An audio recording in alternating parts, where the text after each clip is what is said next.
say yellow, and oh yeah, Bueller. 825 on the Steve and Julie Morning Show. High today is going to be around 74 degrees with partly sunny skies. Right now it's mostly cloudy around here at the Steve and Julie Radio Theater. Let me tell you what, but it has cleared up big time because I love this guy that we're going to talk to coming up. He is one of the guys that, people always say that I'm always on, no matter where they see me, I'm always on, still the guy on the radio. And I take pride in that. I thank God for people saying that. And this guy is one of those guys. Ladies and gentlemen, a good friend to the Steve and Julie Morning Show, and not just the morning show, but also our radio station, our good friend, Mike Alexander.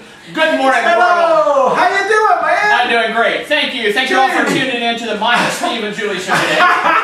We have officially changed the name this morning. I love this guy. I do, man. First of all, you're a local businessman, and we've known each other for years. I had hair when you and I first met each other. That's right. I had more hair. That's right. That's right. Yeah. And now we look a lot alike.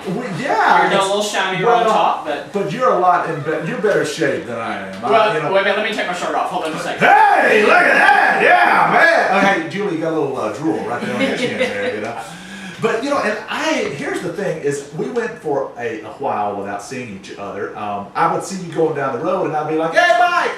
And I never saw you out of your automobile or out of your business. And then one day you came into the radio station, and you had lost all of this weight.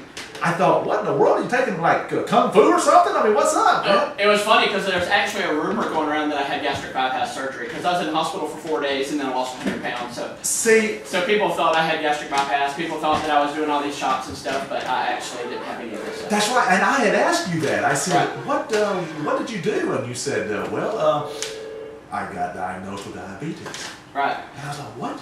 Yeah, we went to Disney World at Christmas, and I was down there for 5 days, and I came back, and I actually caught diabetes while I was down there. Whoa. And a lot of people don't think you can catch it. Yeah, you don't. Yeah, a lot of people think you don't catch it, but I promise you, you eat enough snack cakes, Cokes, cheeseburgers, and things that you do catch diabetes. Yeah, you do. It's not happened to me. I don't know.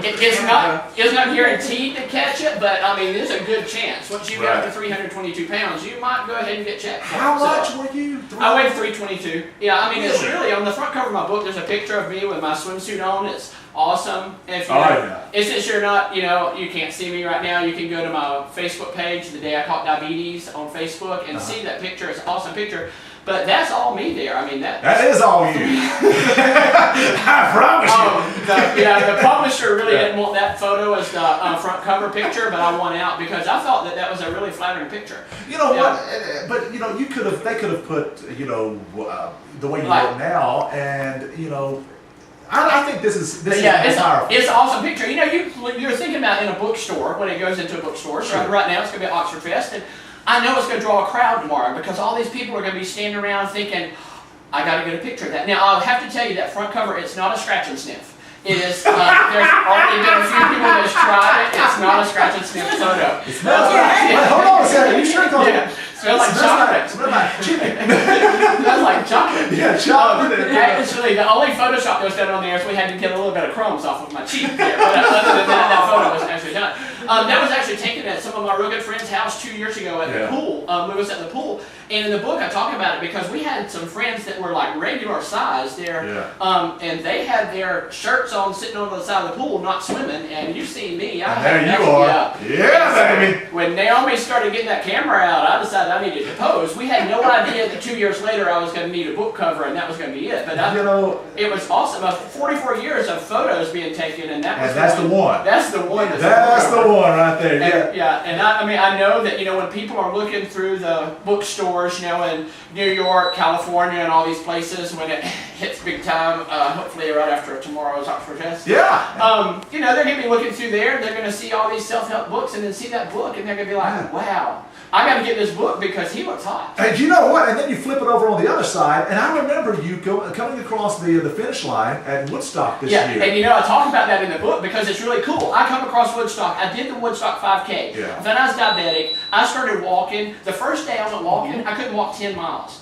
I couldn't even walk 10 minutes, 10 miles. I'm not going to walk. I can't either. Yeah, I was pretty impressed. Me and my friend Mason Calloway, we go walking every single morning. And the very first morning, I couldn't walk 10 minutes. I was so out of shape. Going up the steps to the track at the Y about did it for me. Wow. But I walked like 10 minutes and I about died. So we worked and worked and worked, and so over the past few months, I worked up to where we walk an hour every morning, so about 4 or 5 miles every morning. So I did the 5K. Well, there's no big deal doing the 5K. My big problem was at the Y, I'm walking around a track, just air-conditioned track, walking a circle every single day. And you're really close to the bathroom. If those bottled waters, hit you at the moment, you can run, And it's an air condition. Well, you go on that 5K and you're walking up and down all these hills and streets in Anniston. And you feel real awkward knocking on somebody's door and say, "Oh, excuse me, I have 2 bottles of water, and I can borrow your bathroom." Or a bush. Yeah, so there's people standing out there looking, and I'm sure they were all showing up just to watch me, not the other thousands of runners. I was. They were. But I remember coming across the finish line, and since it took me 46 minutes to go across it, and most of the people had finished like in the 14 to 20 mark, so there was nobody coming across the line with me, and I was really excited, and I heard Steve Stevens say, "And here's Mike Alexander," and I'm like, "This is so cool." And for a few minutes there, I was like, "This is awesome! Like, this is my time of fame," because I was like, "This is Steve Stevens saying, this is Mike Alexander coming across the finish line." Everybody heard it. And then about 3 seconds later, here comes somebody else, and you were like, "And here's Tommy." Or whatever. I was like, "Great." So I realized that you weren't cheering me on; you were reading the teleprompter. No, I'm in it, man. I was like, "Hey, there's my man." I was like, "Oh well," that felt really good there for a minute. I thought that they were like all rooting for me because I made the 300 miles. We were, and I'm sitting here and I'm looking at some of the chapters in your book, and the first chapter here, diagnosis, morbid obesity. Yeah, morbid obese. Yeah, it's a little harsh. That was it talks about that. My uncle, he's going to appreciate this. He lives in San Antonio and he speaks Spanish. He grew up in Texas, but his whole family is Mexican, so he speaks Spanish still. And he gets my brother's names confused. Their names are Chuck and Shane, but he still calls them Shuck and Chain. So, well, he's a medical doctor. We flew out there to San Antonio several years ago, and he was the first person that told me I was fat. Because we went out there for Thanksgiving, and he's like, "Mike, Juice needs to lose some weight." And I was like, "Look at you." I was just thinking, my family is not exactly anorexic, but he picked me out and everything. Right. Well, I came back from there and I had a sinus infection. I went to the doctor's office. I went for a sinus infection, runny nose, all that stuff, headache. And then I was walking through the parking lot and there was on the piece of paper, it said sinusitis and it said morbid obesity. Morbid obesity. Whatever. Yeah, you're like, what? Huh? Yeah, I thought that was a little harsh, A little. And then they could say something like, lose, 10, 20, 100 pounds, something like that, but not morbid obesity. So you knew then, you thought, I better do something. Well, no, actually not, because I just thought that was just like a little word. I thought it was a little cruel, and I thought it was like a little bit of bully in there, people picking on me for something that they had no reason saying anything about. I thought that they needed to diagnose my sneezing, runny nose, and leave my weight alone.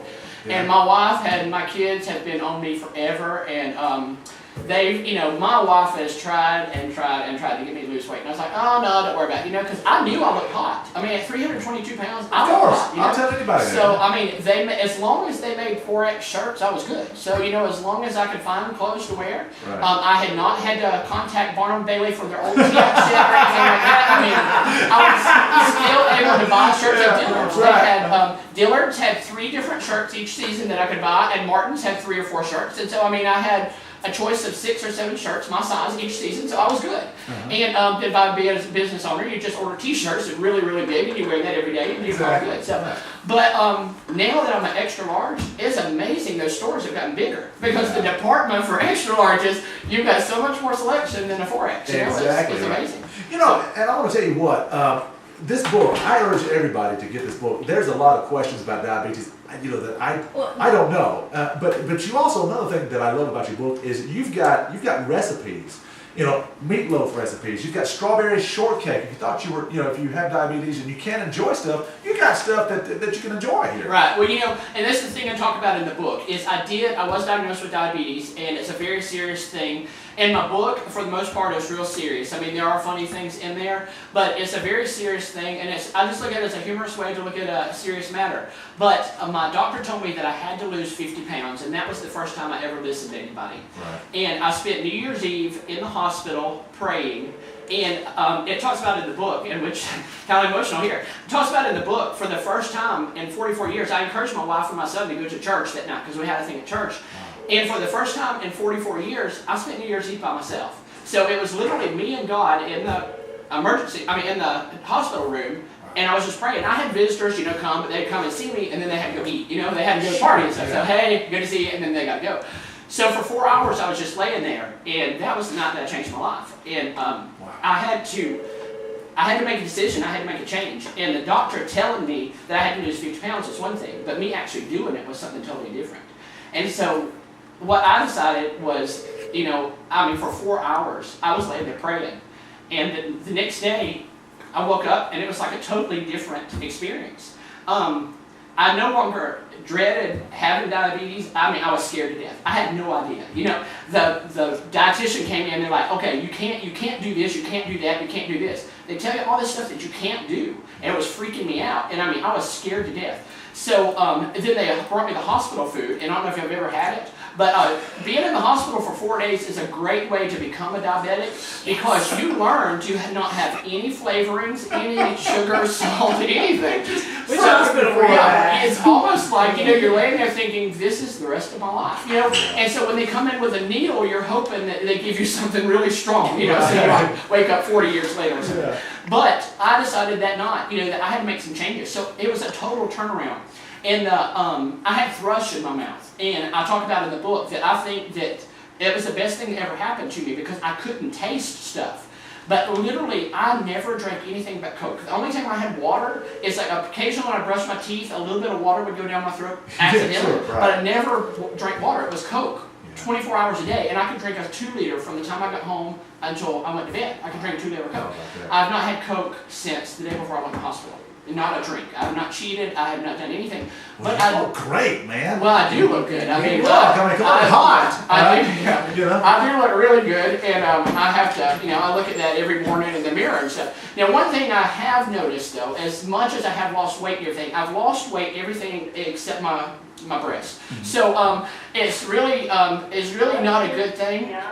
Yeah, it's not a good thing. In fact, in one of the chapters in the book, it's a serious book until it gets to chapter 9, and it's excuse me, are those real? Are those real? Yeah, it's talking about my hooters, because, it's great to lose weight, and it's great to go from a 4X to an extra large, right. But when you've got these big puppies sticking out, and in all your pictures, people are like, oh, you look great, and you can see the indentions, like the sunlight just like glows on them and stuff. Sure. Yeah. So I'm working on that now. I've got to start. But you know what? You look amazing. You do. Now listen, we're about to run out of time, but how can people get your book, buddy? Okay. Can they get it tomorrow? Online? Well, not yet. Not online yet. Tomorrow at Oxford Fest, I'll be set up at Oxford Fest, and it's going to be close to the bandstand, and you can't miss it. It's going to be that big long line coming down through there, probably, exactly right, yeah. Hour, 2 hours waiting in line. Yeah. But you'll get to all of them. Yeah. All right. Also, after Oxford Fest, I'll have it at my store as Bowtie's Formal Shop, 301 Hell Street in Oxford, for all your formal needs. I thought I'd throw that one in there. It's a new bridal shop that's just opened in Oxford. I don't know if you've heard about it or not. I heard it. Yeah, I think we've done a few commercials here for that. But I will have it there. And then I do have a Facebook page. It's The Day I Caught Diabetes on Facebook. First word is The Day I Caught. Second word is diabetes. You can look it up on Facebook.